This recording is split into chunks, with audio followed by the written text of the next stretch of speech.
Hello, everyone. Welcome to our webinar on outsourcing your business services and when to leave it to the experts. This webinar is brought to you by Digitek. I'm Patricia Ames from BPO Media, and we publish the Imaging Channel, which is a resource for the managed print imaging industry. And we also publish Workflow Magazine, which covers business process automation and content management. Just a couple of quick housekeeping notes before I turn this over to our speakers. If you have any questions, you can type them into the chat box on the left-hand side of the screen at any point during this webcast. If you want to maximize the image on your screen, you can hover over the top right corner of the slide until you see a box with 4 arrows. If you missed any part of this webinar or want to replay it, an archive will be available, and we'll be emailing the link to all the registered attendees. We'd like to thank our sponsor, Digitek, for this webinar. I want to introduce Matt McGuire and Aaron Dyck, 2 fabulous presenters. So I'm going to turn the mic over to them right now. Thank you very much. Hey, thanks a lot, Patricia. My name is Aaron Dyck. I'm a solutions consultant with Digitek Computer Products. I'm excited to be here to talk with you guys today about outsourcing your business services, specifically around sales training or sales development and marketing. We created this thought leadership webinar series to bring real-world ideas and business concepts to our industries and our partners. Since we launched the program, I think it was late last year that we launched the program, we've completed 7 webinars, over 360 minutes of content, and 600 attendees. So we've gotten some great traction with it, and appreciate you guys taking the time out of the day to listen to this webinar. We've covered topics in our webinar series like elevating the value of print to the SMB from Xerox, how to turn your website into a lead generation machine, and a really cool topic like neural marketing, the new science of sales persuasion. So a lot of great topics, and we're going to continue to do this on a monthly basis. We think our industry is curious, and they want to grow, and we're grateful we can continually provide relevant content for our attendees. So all of the webinars, including this one, will be located on our YouTube page, so feel free to go to the Digitek YouTube page and view any of the content. Also like to take a moment just to thank all of you guys for taking time out of your day to attend. Looking forward to the feedback, the questions that you have throughout the presentation. Also want to take a moment to thank Amy and Patricia and the folks at the Imaging Channel. I think this is we'll just say, a 3rd time that the Imaging Channel has hosted our thought leadership webinar, so we're very grateful for our partnership with them. And I'd like to take a moment just to introduce our co-host, or my co-host for the day, Matthew McGuire. Matt and I have had the opportunity to work on some really compelling projects in our industry, from enterprise software sales in 2005 to building and executing world-class MPS infrastructure in 2011. And now we're developing the latest e-marketing and sales development programs desired by our customers to grow their business in 2016 and beyond. So the focus today, guys, is sales training, sales development, and marketing. And thanks for joining us, Matt. Yeah, thanks, Aaron. Thanks for the introduction. And again, thank you, Patricia. Thank you, Amy. Aaron and I have been very fortunate over, let's call it, the last decade or so in this industry, and there's been a great deal of change. We were afforded to be working on some of the deals with some of the top resellers, OEMs, distribution partners, banking and leasing partners that our industry offers, and we got to see a great wide insight and perspective about what and how the trends and the evolving trends of our businesses are leading to. Over the last 10 years, the companies that we've been working with, in hindsight, they're all incredibly sales-focused organizations that did a tremendous job leveraging their marketing dollars and their marketing strategies to really effectively grow their business. And that's been a key thing for Aaron and I to focus on.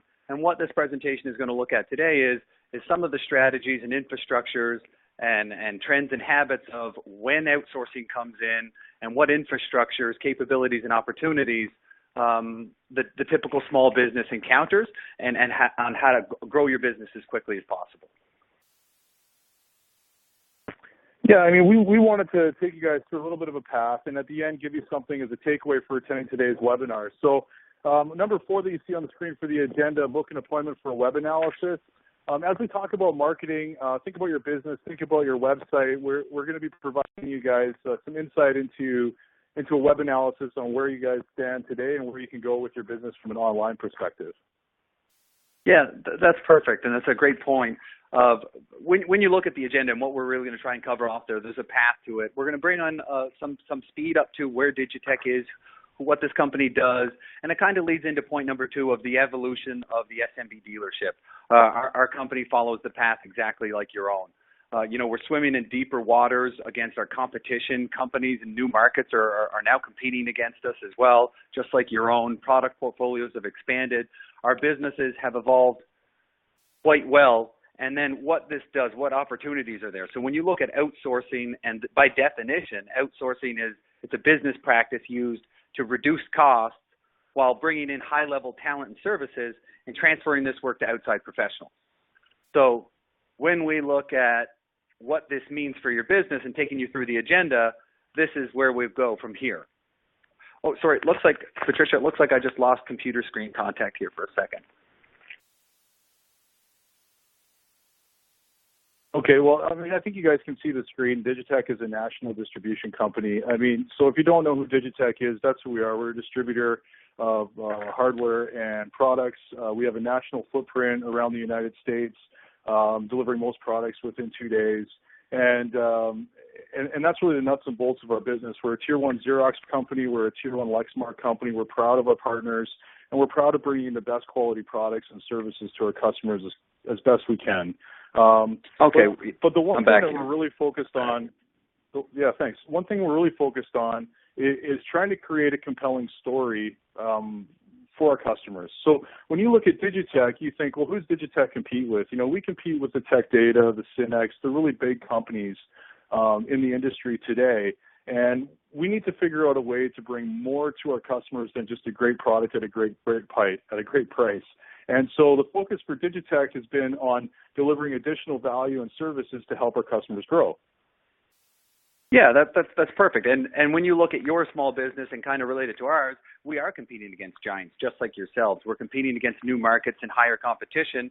And the purpose for me to become compelling or more relevant to my customers and my partners and my employees is to draw in better talent, to solicit that next new customer, and then to understand the market better, how we've evolved, what partners and products do we bring in, how they're bought and sold by my customers. A lot has changed over the last 10 years. So the very first thing that Aaron and I had to do when working with Digitek was to understand their audience, who they're trying to sell to. As they come into a BTA type channel or the office technology industry, what personas do they have to realize? What companies do they have to sell to? And the very first thing that we did was try and outline the personas, much like your business would have to do with your own vertical markets. Yeah, that's right. So when we look at dealer personas, just like you guys would look at, say, legal, healthcare, manufacturing, you look at the folks that you're selling to and what their challenges are. Based on that feedback, you'd look to build out your solution. So that's exactly what Matt and I did with Digitek. I draw your attention to the gal on the second from the left. Help me with sales turnover and new hires under copiers. I think that's just a growing challenge for all small businesses, but specifically in the imaging industry, dealing with high sales rep turnover, rep retention is a huge issue. And I was talking to a partner of ours based out of Atlanta, and we were talking about some of the sales challenges that he has.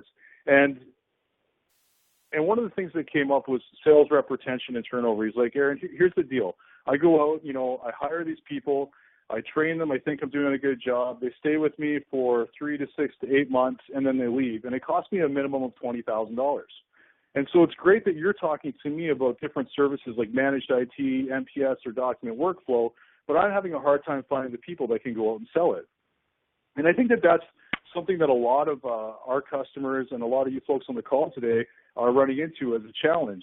Whether it's $20,000, and I argued with them that it was probably more than that, or whatever, you're still running into a huge challenge and a huge cost. And I think that starts from the selection process all the way through to the training. And that's something we really want to address from a Digitek perspective. Yeah, absolutely, Aaron. And when we're talking to our customers, these businesses that run and work probably like a lot of you on the call today, whether they're selling 5 widgets or 5 different revenue streams and marketing their business, they all want to grow their business aggressively.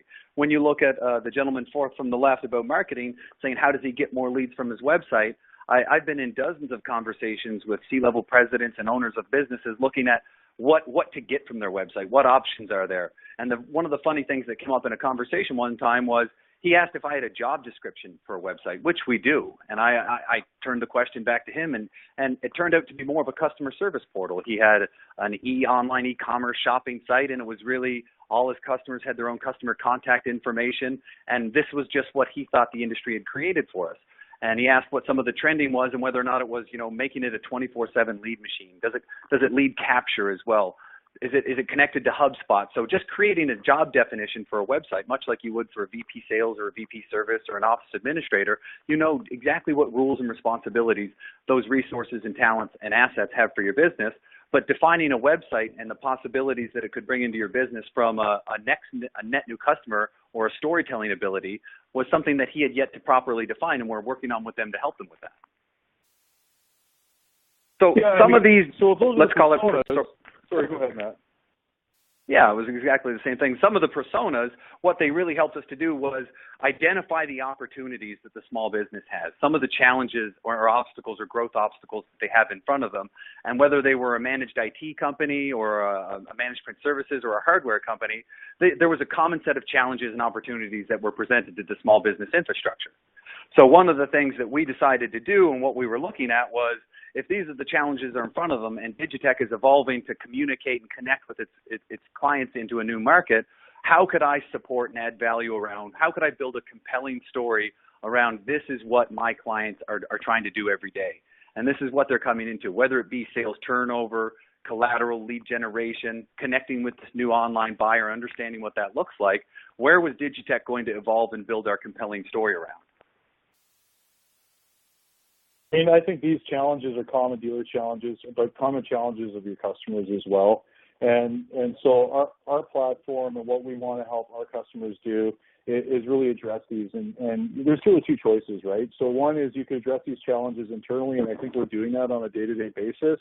Or you look at outsource these challenges to talent programs and address them externally from an outsource perspective. So really, when we look at it, it's a discussion of evolution, right? It's an evolution of your business. How each point listed below has changed from 2005, 2011 to 2016. And Matt mentioned earlier that we've had the opportunity to work with some large company leasing partners, OEMs. Well, we've worked with over 5,000 salespeople and 1,500 executives, over 300 independent dealers across the U.S. and Canada, and we've seen this evolution and this complexity in products and services grow. And in order for our customers to address it, the sales and marketing issues need to evolve at the same pace. Yeah, absolutely. A question that I was asked one time was thinking about the very first client that we had, the very first product line that we brought on, and how we were selling that. And we sold it to one client, and then you sold it to two clients, and then you sold it to 3 or 4 or 5 or 6 or 10, and then you had to bring on additional resources to support it. So when we look at the office technology imagery story specifically and look at the independent dealer, the evolution of your business has a cause and effect on where your resources lie and what your business provides. So if you look at number 1, number 2, and number 3, products and services, right? We're swimming in wider, deeper waters. Our products and services have become more important to our customers. It's no longer just a copier or just a printer or just a typewriter. We're now managing networks, managing CRMs, managing document content and workflow. Many of you have customers that require so many adjacent business services from them that if your business went down, that law firm or that hospital would not be able to support each other. And then when you look at the resources that you have within your team, your infrastructure, maybe your business has 10 people, maybe it has 50, maybe it has 200, right? Your business is there to provide a service and support your customers. So, logistics and delivery now go national, now go overnight, now go drop ship. Your account management has a CRM or a Salesforce company where you're getting all the data and collecting and reporting. But what's happened within this business model and this evolution of the independent dealer in our industry is the digital brand or digital marketing and brand awareness. The training of people and development and the development of content and the management of this content has been a little bit left on the sidelines. Priorities for budgets and top lines to run your organization have demanded that you focus more on 1, 2, and 3 in servicing your customers. But the idea of bringing in enterprise-level digital marketing, like that, digital marketing didn't even exist in 2005. And people development programs, we're now no longer just trying to train our people on selling hardware, but the C-suite audience that we direct this to is bigger. And we're competing against people development against companies outside of our industry. Much like Aaron's story about our friend in Atlanta, he kept talking about losing top-level talent to medical equipment sales and, a pharmacy, a big pharmaceutical company that provides a gas card and an expense account, right? There's a lot of reasons the importance of 4, 5, and 6 have become a necessary evil within our business organizations. And what we're going to look at is your infrastructure set up to insource this, which is handle it in-house and address them and make your business more productive and more desirable, or is it an outsourcing model and some of the programs available literally a better fit for the speed of bringing this into your business? Yeah, I mean, so as the services grow and change, so do marketing and sales development tactics, strategies, and resources. However, we find that marketing and the points below, the website, the social media, the blog, the lead generation, are often overlooked or underfunded. As you're looking to grow your business, you're looking to direct your resources into the things that are directly related to revenue, so to speak, versus, say, marketing. However, now with technology and analytics, we have a better handle on measuring the ROI. And the question is, should the points below be developed internally or outsourced? Yeah, the digital marketplace that we now live in of 2016 and beyond, the internet, mobile connection, increased interest by your customers, increased interest by your buyer, the understanding of wanting to know how and why everything works, and then their new access to data has created an unlimited opportunity for our businesses to compete on an enterprise level against anyone in businesses that maybe you've not even forecasted or markets that you'd be in. So when we get to thinking about outsourced marketing and what that looks like and where's the turnaround or where's the payoff of giving your best foot forward, one of the things that we wanted to do was try and look at what an enterprise level marketing looks like. An IBM or a Cisco and what that means and what they can go to the table with and how they create their own company brand and customer experience, what's that look like and how is it accomplished?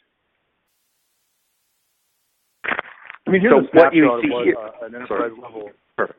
Sorry, Matt. I was just going to say, here's a snapshot of what an enterprise level digital marketing team looks like. I guess the question here would be, is this an example of what your marketing team looks like? Does it consist of designers, programmers, writers, editors? Most likely not. Yeah, when you get back to the slide that was a few moments ago, 1 through 3, and then 4, 5, and 6, creating a company brand, digital marketing atmosphere, most likely what we see in our industry is the resources were allocated to service teams, customer service teams, account management teams, and that the idea of selling and promoting and creating this brand was reserved for big companies like Coca-Cola. Well, the idea is the competitive advantage to get that next new customer and create the content necessary to sell your business on an enterprise level ability is done by a big team. And when you look at outsourcing as the idea to reduce your costs to access this high-level talent and resources, the idea of bringing on, a potentially 7 to 10 person marketing team or a 25 person marketing agency is a little out of the budget for most independent companies, and they've kind of settled into, well, I can't compete with the big boys on this level. Well, what we're seeing in our industry now is the small business is going out and addressing the marketing aspect of their business and outsourcing it so that they can get the production level that this enterprise level marketing team brings at the table. Right. They're bringing in a higher level talent of services, folks that know video, that can do analytics, that can help with marketing strategies, that can be a writer for your blogs and your social content. These types of enterprise services are taking the existing marketing platform and resources at our customers' business today and enhancing their direction and their output.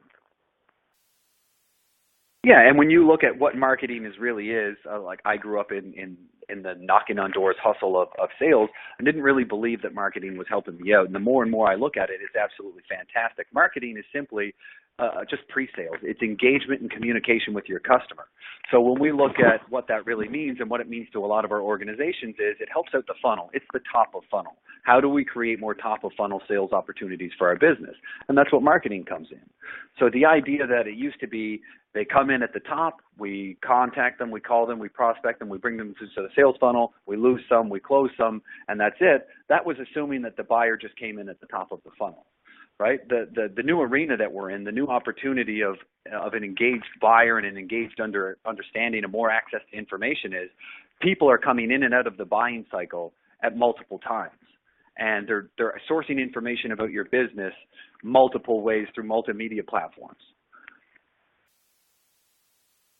Yeah, I mean, you look at it and your customers are spending time gathering information on you and your business. No different than us as consumers would look at to buy a car or a TV or a home. We're going to spend our time online researching. And when you think about your business outside of the product that you guys provide, what type of content are you providing that customer to educate themselves? Through the website, through your social profiles and your activity, your customer is now gathering the information that they need. They're educating themselves. And based on your online presence, they're building trust before they decide to engage. So they may come in the top of the funnel and out in the middle, or in the middle and out the bottom, but it would be based on the amount of information and the education that they have before they engage your business. And if you believe the stat that over 90% of imaging dealers are not generating sales leads from their website, then this becomes hugely important because marketing is communication and engagement. Yeah, and when you think of that top of funnel list of trying to provide my sales team with, let's call it the Glengarry leads of who's interested in doing business with me, is it completely cold, is it lukewarm, are they interested or not? Your website is typically that first stepping stone of how people engage you or what they could learn about you or what type of business that you're representing. And if your website isn't generating leads for your website or interest out there in the Internet of Things, it's definitely not lead capturing either. When we look at how this works, some stats and facts here, what we're really seeing is buying patterns. This educated buyer, this new marketplace, this new arena of opportunity creates buying patterns where people are sourcing information to access content about your business or your products and services, your capabilities, way before ever engaging a live person on a phone call or in a face-to-face meeting.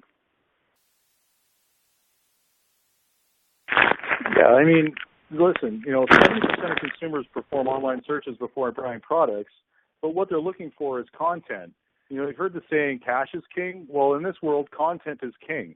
And if we take a moment and step back and look at our websites and our customers' websites and our colleagues and friends in the industry, the typical website is 20% knowledge and 80% product. It's typically set up so that people can come there and gather product information or buy product from your business, which is very important. However, we're seeing from some of the top dealers in the industry a big shift.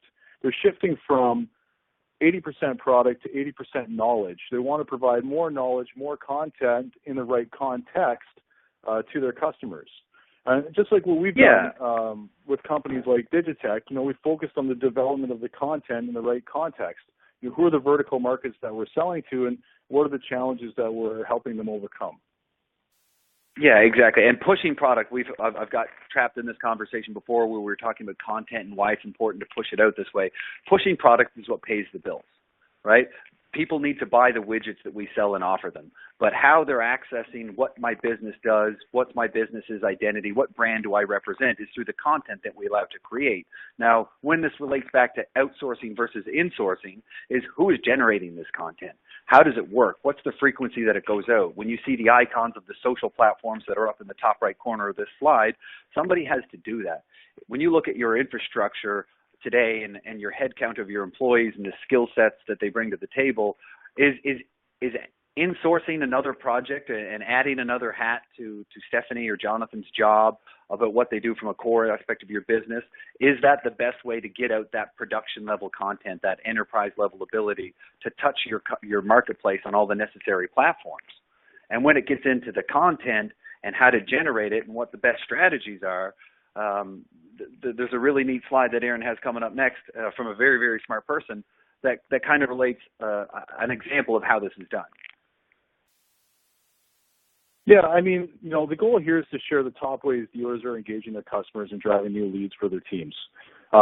This saying stood out for me: honest and transparent content is the greatest sales and trust building tool in the world, period.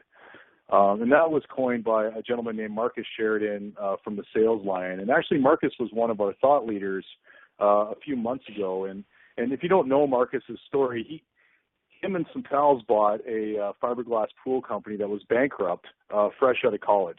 And they bought this bankrupt fiberglass pool company in a very short period of time, went from bankruptcy to the #1 fiberglass pool company in the United States. But they did it through inbound marketing and online marketing, a lot of the things that we're talking about today as it relates to content and engagement. And one of the things that he says in his webinar, and you can go to our YouTube page and watch the webinar, is he talks about a blog. And so when we think about search engine, what people type in to look for things, well, if you're thinking about buying a pool, the first thing you'd probably type in was, top 10 pool companies in Virginia, for example. And so what he did is he wrote a blog and called it the top 10 pool companies in Virginia. And when people typed that into their Google search, they went directly to his blog. And if they found it on Twitter, if they found it on LinkedIn, they would go and read his blog. Now, interestingly enough, he didn't list his company on the top 10 pools. And I found that quite compelling in the fact that, well, why wouldn't you be proud of the fact that you're one of the top 10? And he said, look, why would I list my company as one of the top 10 pools? The blog is actually housed on my website. So anytime someone searches that, they're brought back to river pools and spas. They read the blog, but then they're already on the website, and now they can engage in additional content that maybe that prospect is looking for. And he found tactics like that really grew the business for him, and taking it from bankruptcy, obviously, to the number one pool company in the United States, a pretty solid achievement. So we were grateful to have Marcus as a thought leader, and this quote, honest and transparent content, really stood out for us. And then it's relating that back to your business. Sorry.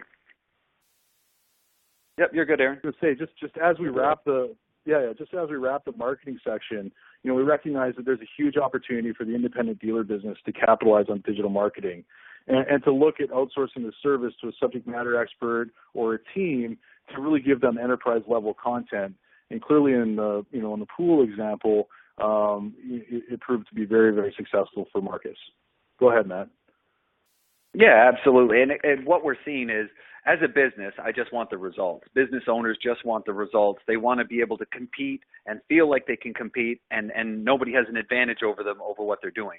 So when you look at marketing your business, instead of what we're seeing in our business specifically over the last couple of years is businesses are outsourcing components. Instead of trying to get the production out of 1 to 2 people internally that probably have 2 or 3 other job functions, they're outsourcing this aspect so they get access to a 25-person marketing team that can really help create a brand for them in their local environment that will allow them to compete against bigger companies and not really create that opportunity where they feel like they can come to the table with less than the best, right? Outsourcing is to give you that enterprise level ability immediately at a reduced cost to hiring the 25 people and bringing them in-house.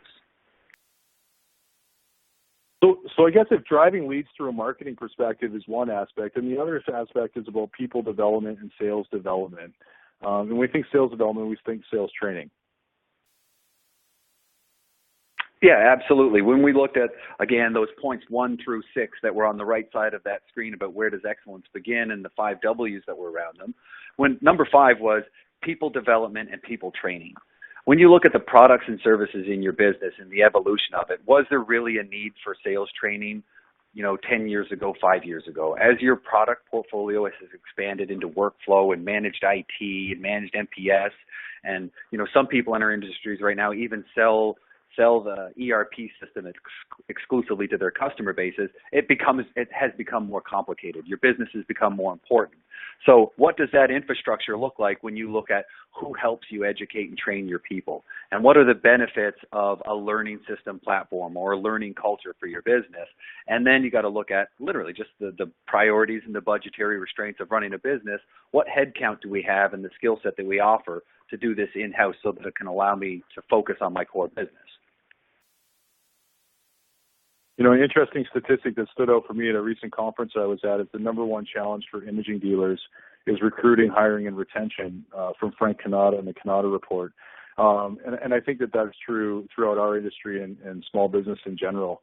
And we think about hiring and retaining people. Obviously, it's about finding the right people. I was talking to a gentleman the other day that stated that 80% of turnover is related to the selection process and making sure that we identify the right people that fit the right spot in our organization, not only from a personality standpoint, but also from a skill set standpoint. So this statistic really did stand out for me. And when we think about how we help our customers do that, it comes down to sales development and creating an environment of ongoing learning.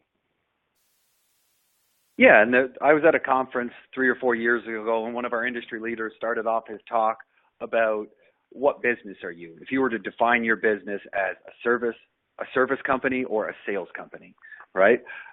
everybody, 95% of the business owners in the room called themselves a service company, and the conversation to roll out about how many service trucks they had, why customer support, and created an ideal customer experience for their clients was important.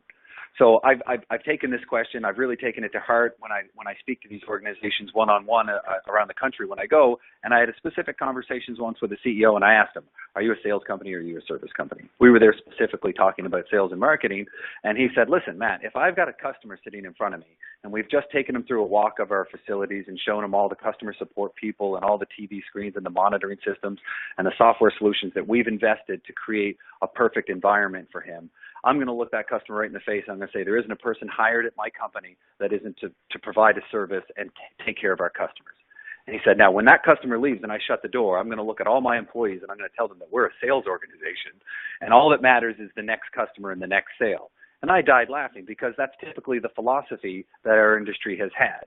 And what has happened with this philosophy, though, is we've created an evolution of our businesses that have hired the majority of our resources, the majority of our budgets, to service our customers. Now, that's a fantastic thing, because most of the companies in our industry provide tier level 1 service for their customers.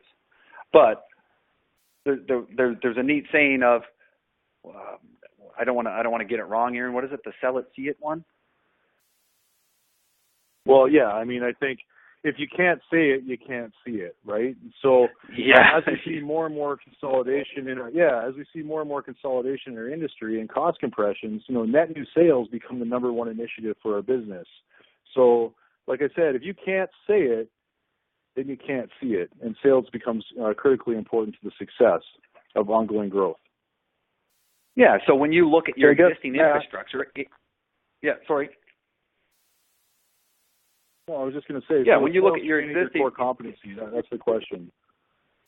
Yeah, and in our industry, it's typically not, right? Now, your infrastructure doesn't support it. It's not because it's not a massive initiative for you guys, but the dealer evolution and how you've grown, what products you've now brought on, what solutions you provide, the importance that you now happen.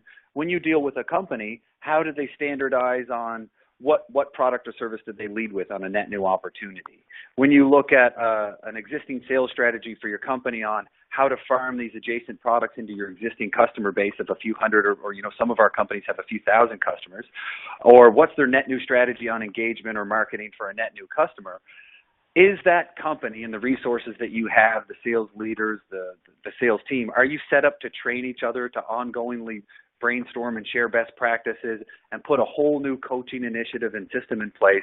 Or is it really kind of just set up right now as an infrastructure to sell your existing business? Is the development of this people, has that been isolated, invested in most of our businesses? And what we're seeing is it typically hasn't.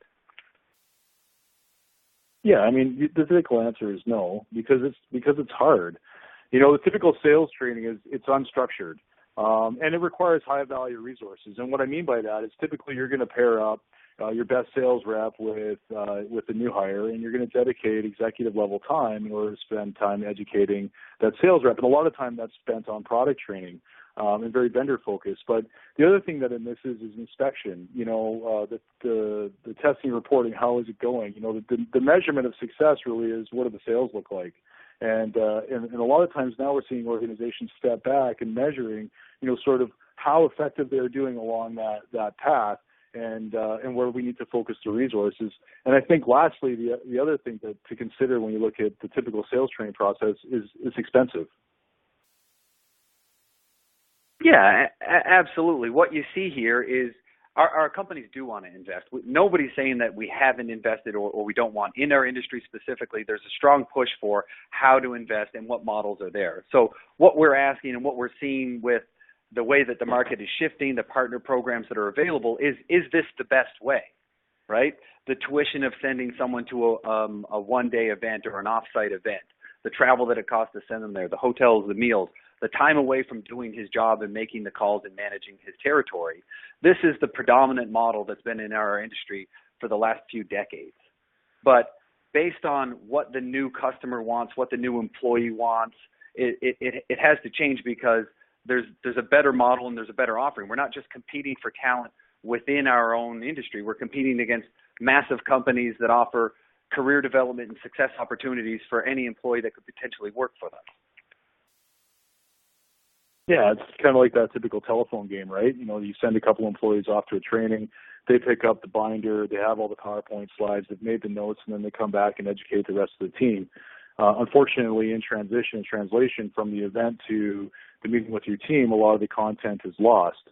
So it makes it pretty hard on top of being pretty expensive. I think the other thing that we need to look at when we look at training from a typical standpoint is who we're training. You know, we hear a lot about millennials. I travel around to these BTA conferences and different conferences, and everyone's talking about millennials. And I know, Patricia, from an imaging channel standpoint, you guys have the Millennial Mashup, which you guys should check out. Lots of great content on that page. And, you know, just to kind of define millennial, the oldest millennials are 34 years old and the youngest are 16. So those are the folks that we're hiring today that are coming into the business. But conversely, those are the folks that we're selling to. And so we want to make sure that we're communicating and training them a little bit differently than we have in the past. You know, by 2025, millennials are going to account for 75% of the workforce. And we're already seeing a significant growth in that. And with technology and everything that we're seeing from a content standpoint, that's just going to get bigger and bigger. So we want to make sure that the content and the way that we train is a little bit different than we have in the past, because the folks that are coming into the business are different. Yeah, and when you look at millennials, the big takeaway for me, Aaron, is something like millennial trending.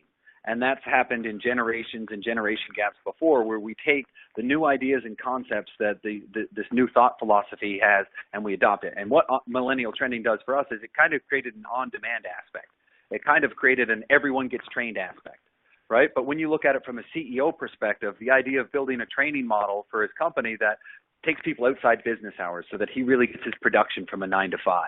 Right? The common curriculum, standardizing platforms, providing data and feedback on testing and reporting, and training absolutely everyone to avoid that telephone game philosophy. That's everything that the CEO wants, and that's everything that the employees want. The new hire, the tenured sales reps, nobody wants to feel left out. Everybody wants to get involved. Everybody is looking for that platform for success so that they can put their best foot forward all the time. And these new training platforms that they have, that these training companies, third-party training companies can provide, give us that solution that our businesses are looking for, and it's married up with a few different possible solutions. You're right. So, you know, when you look at the evolution of training, there's the addition of online training, and you probably see that from a lot of your partners in the industry today, be it OEM, software companies, or what have you. The addition of an online training, it gives that on-demand, on any device at any time. When you think about that millennial, it gives them the ability to do it outside of business hours, but still train everyone across multiple geographic areas or multiple business units with a consistent message. And I think what's really important out of this is, from a training perspective, unless there's testing and reporting, it's just a really good seminar. So the testing and reporting allows that immediate feedback on whether, you know, there needs to be more effort put into a certain aspect of the sales cycle, or whether that rep is really understanding and gaining traction, you know, with your sales training initiatives. And I think, you know, lastly, it's affordable. I mean, the goal here is really to create a learning culture and bringing real-life tactical content to your teams on a regular basis. The other side of it that we're seeing from industry leaders is they're adopting a strategy of online and on-site, you know, as an effective sales development system. But they're focused on sales, not product sales. So I think the idea here is it's important to understand the product you're selling, but it's important to understand the customer that you're selling to and how to correctly position your business and your strategies and your products within their business strategies. So taking things like prospecting workshops and online training and marrying them together creates a more effective training environment for your salespeople.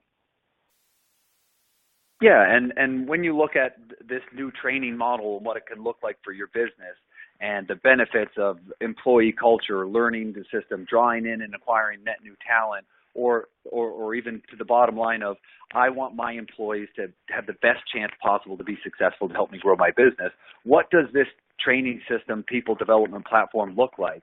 Is it online? Is it on-site? And then does your business infrastructure provide the opportunity for you to create this content, this system, this management portal, manage it, and this new business project to make sure that your business is represented in the sales force, in the field, as best as possible? What does that new model look like?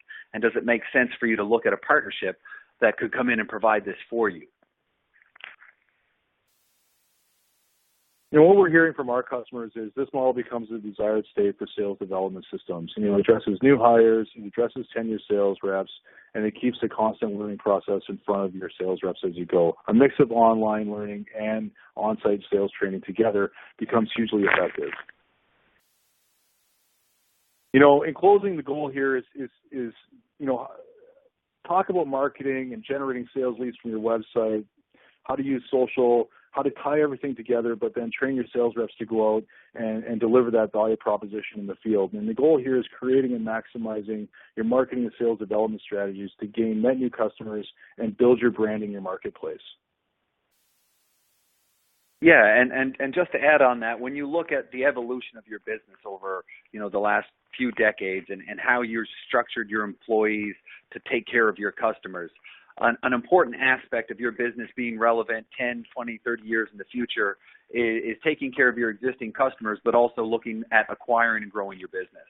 And the outsource model has become the predominant growth factor to get this new high-level strategies to market your business, brand creation, connect with the customers, create an atmosphere and an opportunity both internally and externally to content create and PR brand your business to get that out there. And what Aaron and I are seeing is the fastest growing, most aggressive sales companies are going outside of their four walls to bring in new talent and ideas to help them be effective selling their business today. So if you guys are interested in, like we mentioned off the top, you know, we can offer you a free assessment of your website. You know, when we discussed, you know, what is the job description of your website, what does your website do, or what do you want it to do, it's always important to start with the current state. So a lot of times with customers, we do an assessment to understand, you know, where they are with SEO, with mobile, with social content, lead generation, video, vertical markets, and give them a scorecard rating and just identify some areas of improvement and some areas of opportunity and some areas that they're doing quite well in. If you're interested in that, please feel free to reach out, and we'd be more than happy to conduct that web assessment for you. I'd like to thank, again, everyone for taking the time to attend, and the Imaging Channel, Patricia and Amy, for hosting this webinar. As mentioned, please visit us on our YouTube page. We have over 23 different videos on our YouTube page talking to different services and solutions offered by Digitek. All of our thought leadership webinars are on that page as well, and we welcome any sort of questions that you would have going forward. Thanks a lot.